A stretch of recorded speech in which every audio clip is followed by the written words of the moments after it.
Dear student, today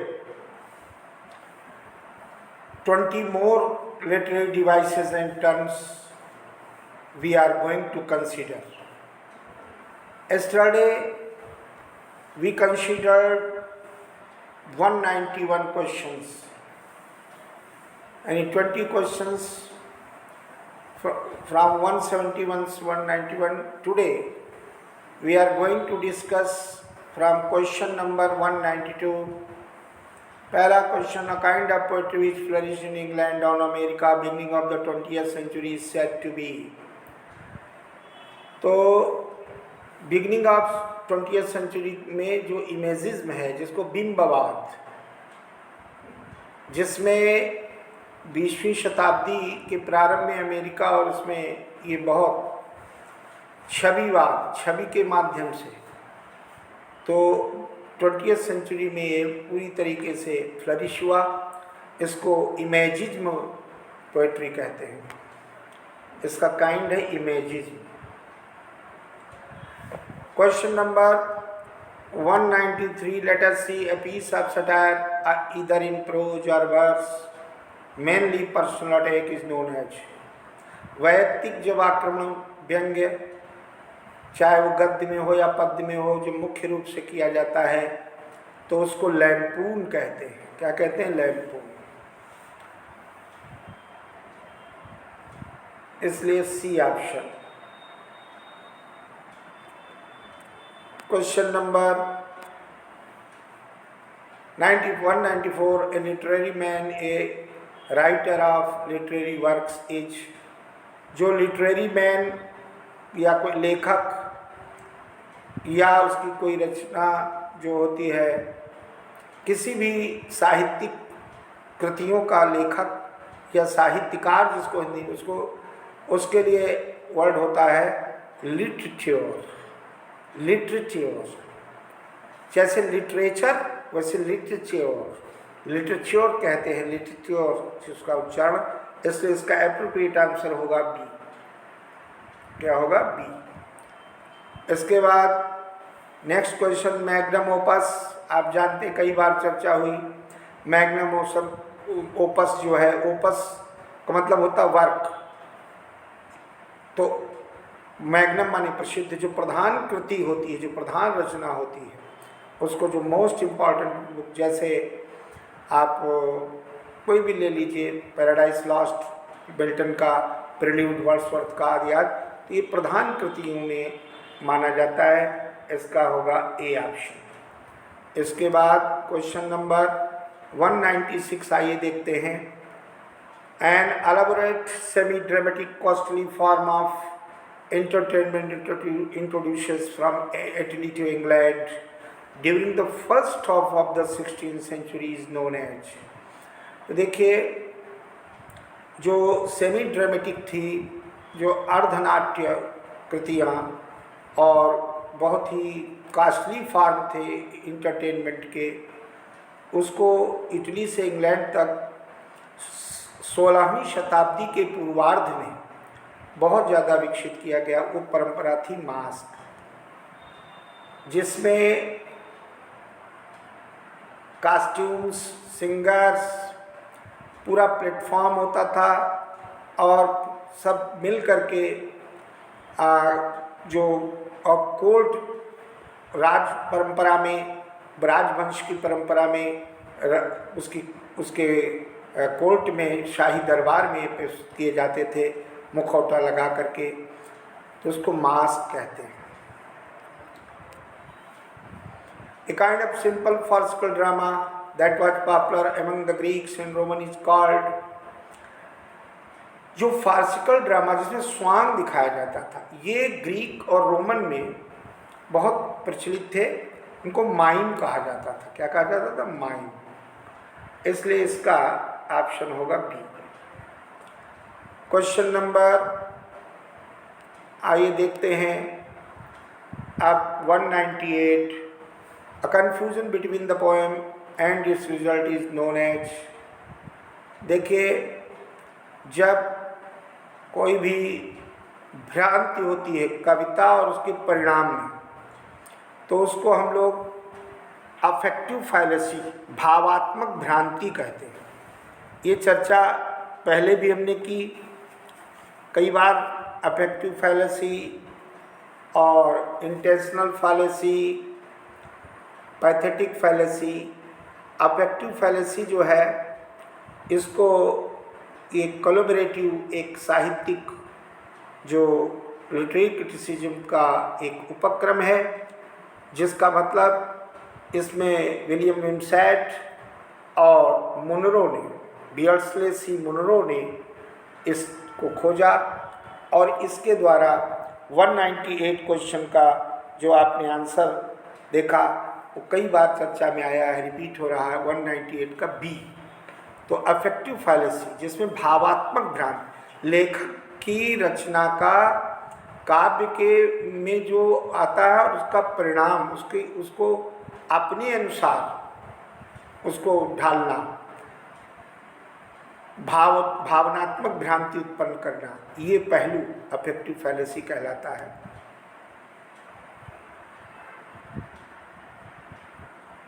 इसके पश्चात आइए क्वेश्चन नंबर हम लोग देखते हैं 199। A new word found by reversing the letters is known as, एक नया शब्द found by reversing the letters, अगर रिवर्सिंग द लेटर्स कर दिया जाए तो उसको एनाग्राम कहते हैं। क्या कहते हैं? एनाग्राम। पहला ए। इसके पश्चात क्वेश्चन नंबर 200 पे आ गए हम लोग। The capacity to see good और bad sides of an issue is, अच्छा और बुरा दोनों पक्ष किसी मुद्दे की देखना, उसको समझना, वो एम्बिवेलेंस कहलाता है। क्या कहलाता है? एम्बिवेलेंस। एम्बिवेलेंस वर्सेस एम्बिग्यूटी एक बात होती है। एम्बिवेलेंस का मतलब दुविधा। When any error is judgment is called ignorance, it is called, कई बार चर्चा में आया, इसको कहते हैं हेमेरसिया। क्या कहते हैं? हेमेरसिया। ध्यान दें, इसको कहते हैं हेमेरसिया, इसलिए इसका एप्रोप्रिएट आंसर होगा ए। इसके बाद क्वेश्चन नंबर 202 देखते हैं हम लोग। Poetry should surprise as by a fine excess, this was remarked by. तो पोएट्री शुड सरप्राइज, जो काव्य है वो हमें अचंभित उसको करना चाहिए, हम बाई ए फाइन एक्सेस, ये रिमार्क किया था। इसकी चर्चा पहले भी हम लोगों ने की। ये जॉन कीट्स ने, रोमांटिक पोएट जॉन कीट्स ने किया था, इसलिए इसका एप्रोप्रिएट आंसर होगा ए। क्या होगा? ए। फिर इसके पश्चात who is the writer of the 7 types of ambiguity? तो विलियम एम्पसन। विलियम एम्पसन ने 1946 में एक रिव्यू था मैगजीन की समीक्षा का, उसमें किया, फिर 1952 में फिर किया गया। तो 7 टाइप्स ऑफ एम्बिग्यूटी माने 7 प्रकार की अस्पष्टता।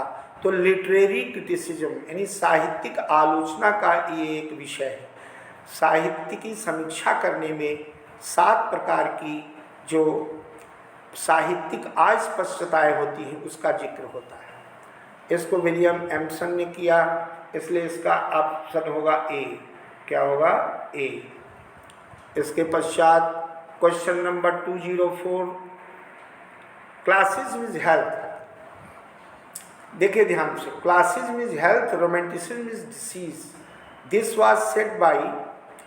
ये जो पुरातनवाद है, जो परंपरावाद है, शास्त्रीयवाद, वो एक है स्वास्थ्य यानी स्वस्थ है, और जो नवीनतावाद है, कल्पनावाद है, नई कविता का वो बीमारी है। ये गोएथ ने कहा था।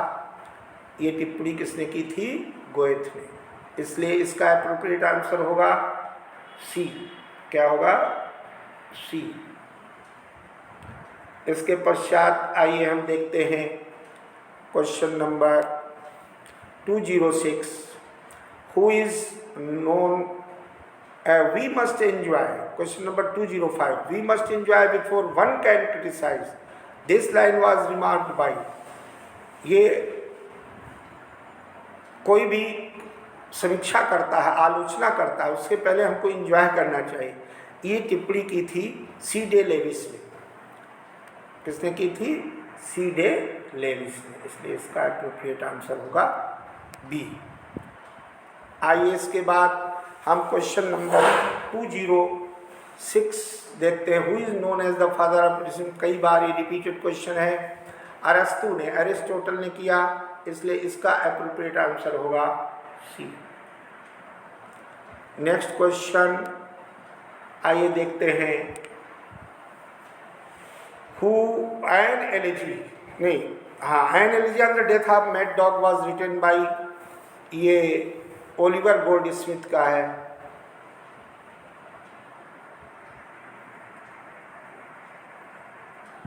और who coined the term problem play, इसकी भी चर्चा हो चुकी है, सिडनी ग्रंडी ने। किसने किया है? सिडनी ग्रंडी, यानी सी पार्ट, सी ऑप्शन। इसके बाद हम लोग 209 देखते हैं। Romanticism was defined as the renaissance of wonder by, ये जो रोमेंटिसिज्म है उसको डिफाइन रेनेसां के रूप में किया गया। नूतन कवितावाद को एक पुनर्जागरण कविता के रूप में डिफाइन किया T.W. डंटन ने। किसने किया? T.W. डंटन ने। इसके पश्चात question number 211, the comedy of manner was originated in, और ये कई बार आपको मैं बता चुका हूँ कि जो कॉमेडी ऑफ मैनर है, एक जो ओरिजिनेटेड किया गया ये फ्रांस में, तो इसलिए इसका एप्रोप्रिएट आंसर होगा फ्रांस, अर्थात सी ऑप्शन। इसलिए इसका ऑप्शन होगा सी। फिर उसके बाद क्वेश्चन नंबर 212, एन एक्सप्लेनेशन और critical interpretation of the Bible is called, जो क्रिटिकल इंटरप्रिटेशन बाइबल का है उसको कहा जाता है एक्सेजेसिस, अर्थात जो समीक्षात्मक व्याख्या है, आलोचनात्मक व्याख्या है बाइबल की, उसको हम एक्सेजिस के नाम से जानते हैं। किसके नाम से? यानी बी ऑप्शन। इसके बाद a humorous verse form 5 anapestic lines with rhyme scheme AABB is called. तो देखिए एनापेस्टिक में जो 2 अनस्टड सिलेबल्स फॉलोड बाय 1 स्टड सिलेबल, जैसे शब्द हम कहें इनकम्प्लीट। अब इनकम्प्लीट में इनकम तक हमने इस पर बल नहीं दिया प्रोनाउंसिएशन में, तो ये दो इनकम यहाँ तक जो है अनिश्चित, और लीट, इनकम्प्लीट, ये जोर से। तो ये शैली ह्यूमरस वर्स होती है, उसको लाइमरिक कहते हैं। इसलिए इसका एप्रोप्रिएट आंसर होगा ए। नेक्स्ट क्वेश्चन 214, आइए देखते हैं। A performance in which only body movements and gestures are used without speaking words is called, उसको हम मूक अभिनय कहते हैं, स्वांग, तो उसको हम क्या कहते हैं? माइम। और इसके पश्चात we hate poetry that has a palpable design, यानी इंद्रिय जनित अनुभव, palpable design upon us. This was said by, ये किसने कहा था? तो यह बहुत, ये भी बात आप जो रोमांटिक पोएट है उसने कहा था, और जिसका नाम है जॉन कीट्स। इस प्रकार से इसका एप्रोप्रिएट आंसर जॉन कीट्स अर्थात D. Representation of a person that is exaggerated for comic effect is called. कई बार ये चर्चा हो चुकी है कि जो पात्र का जो एक विकृत चित्रण है, विकृत चित्रण, हास्य चित्रण, कार्टून, वो कैरिकेचर कहलाता है। इसलिए इसका ऑप्शन होगा ए। क्या होगा? ए। इसके बाद next question 217, a shortened version of persons given name is called, जिसको उपनाम कहते हैं, सोब्रिक्वेट। इसलिए इसका ऑप्शन होगा सोब्रिक्वेट अर्थात बी। क्या होगा? बी ऑप्शन, उपनाम। इसके पश्चात जेंटिल कॉमेडी, जो सभ्य हास्य जिसको कहते हैं, ये डेवलप किया, कई बार बताया, ये पहले भी आया कॉली सीवर ने, उच्च वर्ग के लोगों के लिए, और ये सभ्य हास्य के रूप में उसको कहा जाता है, जो कि रीस्टोरेशन कॉमेडी की प्रतिक्रिया में हुई। रीस्टोरेशन कॉमेडी के एक प्रतिक्रिया में इसका उदय हुआ, उसके खिलाफ हुआ, और बाद में कॉमेडी ऑफ मैनर। तो जेंटिल कॉमेडी जो है उसको कॉली सीवर ने डेवलप किया इंग्लैंड में। इसको option B, Colley Cibber. Next question आइए देखते हैं 219। अब उसी से रिलेटेड आ गया, the term genteel comedy was first used by. तो देखिए ये टर्म जो है, शब्द किसने, ये सबसे पहले 18वीं सेंचुरी में जेंटिल कॉमेडी शब्द एडिसन लाया। कौन लाया? एडिशन। इसलिए इसका एप्रोप्रिएट आंसर होगा ए, जॉन एडिशन लाए। और उसके बाद हम लोग 220, the term used for an old and obsolete word form or idiom is called. जो शब्द अप्रचलित, आउटडेटेड, पुराना, उसको कहते हैं आर्केइज्म। इस पे भी चर्चा हुई है, ये टर्म है आर्केइज्म। इसके बाद next question 221, the term used for writers or artists whose ideas are ahead of their time are a new writing in style. नवीन विधा लेखन की शैली, उसको एवेंट ग्रेट कार्डे कहते हैं। तो इसलिए इसका एप्रोप्रिएट आंसर, ये चूँकि बहुत डिस्कस न करके इस पर चर्चा कई बार हुई है। अब 2 क्वेश्चंस और बचे, और ये 2 क्वेश्चन करने के बाद ये सीरीज कंप्लीट हो जाएगी। इसमें 223 क्वेश्चन सीरीज है, इट कंटेन्स 223 क्वेश्चंस, और all these questions are very very important. तो please prepare it regarding preparation for TGT and PGT as well. A literary work in which imagination plays a role and presents a picture of life as it could never be is known as। किसी भी साहित्यिक सृजन में, रचना में जो imagination है, pledge, वो कल्पना एक महान रोल करती है, और जीवन की एक तस्वीर प्रस्तुत करती है, could never be known as. इसको फैंटेसी कहते हैं। क्या कहते हैं? फैंटेसी। ध्यान दीजिए, इसको फैंटेसी। उसके बाद आज का इस सीरीज का कंप्लीट हो रही सीरीज, इसका अंतिम जो क्वेश्चन है, the term used for repetition of a word or phrase as the beginning of successive clause is called।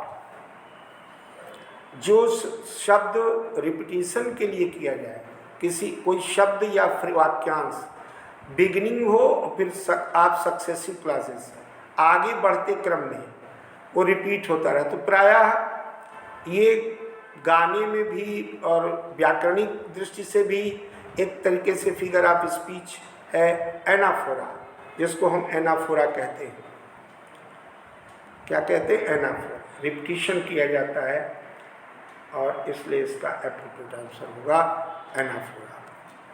तो by this way now we come today the series which have been starting a few days ago, now it has been completed और hopefully आप लोग इसको prepare करेंगे तो बहुत ही ये आपके लिए हेल्पफुल होगी परीक्षा की तैयारी के लिए, specifically literary terms end devices. Thank you very much.